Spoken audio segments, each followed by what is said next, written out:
Olá pessoal, sou o professor Adilson, professor de Biologia.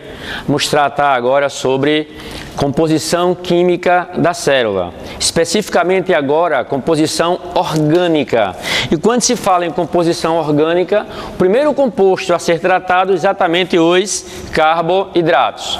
Então a palavra carboidratos já está condicionada à intenção de que é formado por hidrogênio e carbono. Os carboidratos são, na verdade, hidratos de carbonos. E eles podem ser chamados popularmente de glicídios ou ainda, de modo mais comumente ainda, são chamados de açúcares.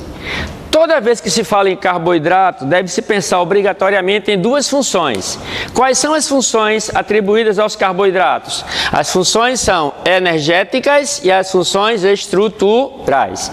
Então, falou em carboidrato, glicídios ou açúcares, a gente pensa automaticamente em produção de energia ou participa da formação estrutural das nossas células.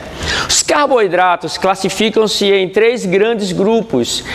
Podemos encontrar os monossacarídeos, depois os oligossacarídeos e depois os polissacarídeos. Começamos agora a falar especificamente sobre os monossacarídeos.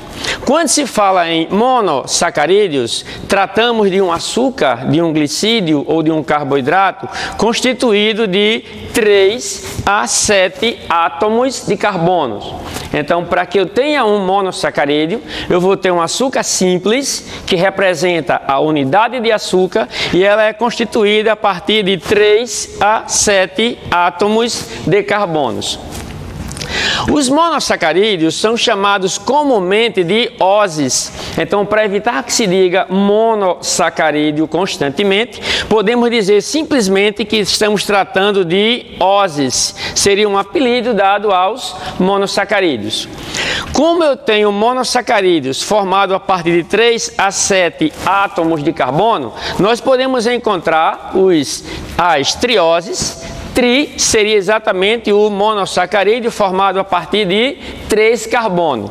O apelídeo ose, acrescentado ao prefixo tri, dá o nome ao carboidrato, triose. Dessa mesma forma, nós temos os carboidratos pertencentes ao grupo dos monossacarídeos, chamados de tetroses, os que são formados por 4 carbonos, pentoses, os que são formados por 5 carbonos, as hexoses, que são formadas por 6 carbonos, e ainda teremos as heptoses, que são formadas por 7 carbonos.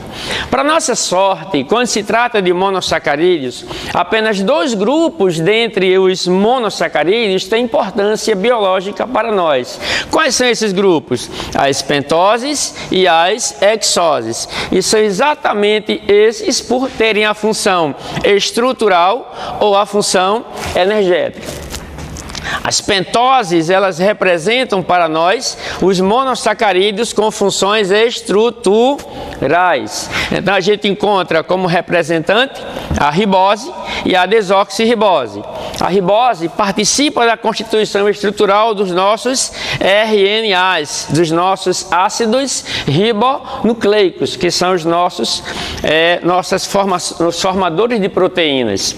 Quando se fala em desoxirribose, entendemos que ele participa da constituição do DNA, ácido desoxirribonucleico. DNA e RNA são nossos ácidos nucleicos, estruturas responsáveis por nossa informação genética. São os DNAs responsáveis pelos nossos RNAs e esses, por sua vez, responsáveis pela formação das nossas proteínas. Relembrando, quando se fala em monossacarídeos, eles apresentam de 3 a 7 átomos de carbono. Dentre esse grupo, os que são importantes por apresentar função estrutural são as nossas pentoses. Só relembrando que pentose são carboidratos constituídos a partir de 5 carbonos. E eles representam as unidades de açúcar. É o menor carboidrato possível dentro do grupo dos carboidratos de modo geral. Quando se fala em exoses, tratamos agora os carboidratos dentro do grupo dos monossacarídeos, que apresentam 6 carbonos em sua constituição. Os carboidratos pertencentes às exoses têm a importância exatamente pelo fato de serem energéticos. Então, enquanto que as pentoses representam carboidratos do grupo estrutural, as exoses representam monossacarídeos pertencentes ao grupo dos carboidratos energéticos. E dentre as exoses, podemos citar como exemplo a glicose, principal monossacarídeo derivado da produção fotossintética, quando a planta realiza fotossíntese, o principal monossacarídeo produzido por ela é exatamente a glicose. E para a gente é fundamental porque representa a nossa primeira fonte de energia. Somos vivos em função de produção energética e a nossa maior produção energética é exatamente retirada a partir da glicose. Tiramos glicose ou queimamos glicose para a produção dos nossos ATPs, as nossas baterias energéticas, o trifosfato de adenosina, e a partir desse ATP nós teremos energia para todas as nossas atividades fisiológicas.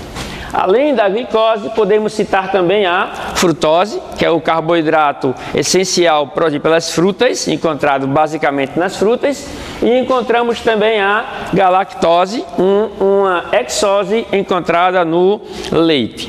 Então, quando se trata de exoses, a gente lembra monossacarídeo pertencente a um grupo formado a partir de 6 carbonos. Todas as exoses têm papel energético e temos como representante glicose, como resultado de fotossíntese, frutose, o açúcar essencial encontrado nas frutas, e galactose, o monossacarídeo encontrado no leite. Vale salientar que algumas denominações são típicas dos monossacarídeos ou dos carboidratos de modo geral. Então, podemos encontrar carboidratos especificados por 2 nomes, com base em sua constituição química. Os carboidratos podem ser chamados de polihidroxialdeídos e podem ser chamados de polihidroxicetona. Descrevendo ou deduzindo a palavra polihidroxialdeído ou a palavra polihidroxicetona, podemos observar na composição química do carboidrato. O prefixo poli significa exatamente vários. A terminação cetona ou aldeído representa um grupo funcional diferente dentro da composição química ou da fórmula química do carboidrato.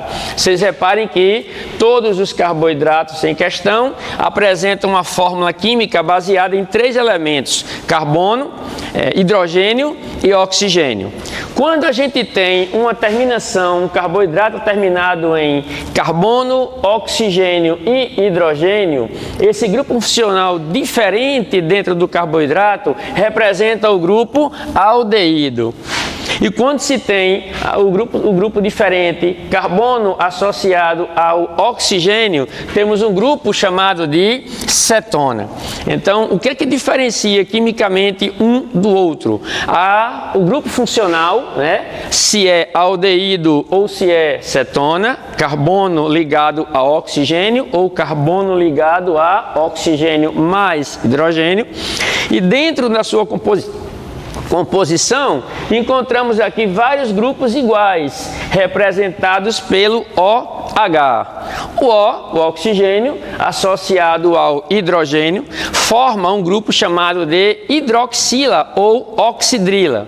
E nós temos várias hidroxilas na composição química de um monossacarídeo.